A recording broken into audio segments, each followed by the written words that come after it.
எழுதி வச்சுக்கோங்கண்ணா. 200 தொகுதியிலே திராவிட முன்னேற்ற கழக தலைமையிலான கூட்டணி டெபாசிட்டை இழக்கும்.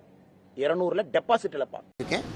தமிழ்நாட்டை பொறுத்தவரை 40க்கு 40, 39 புதுச்சேரி 1, 40க்கு 40 நம்முடைய கூட்டணி தேசிய ஜனநாயக கூட்டணி வெற்றி பெறும்.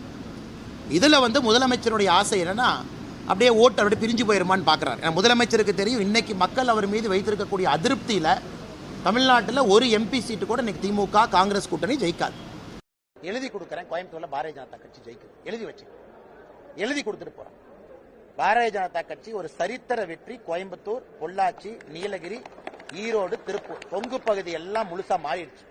ஐயா இன்னைக்கு நான் சொல்றேன், நீங்க குறிச்சு வச்சுக்கங்க. தேர்தல் முடிந்த பிறகு என்னை கேளுங்க.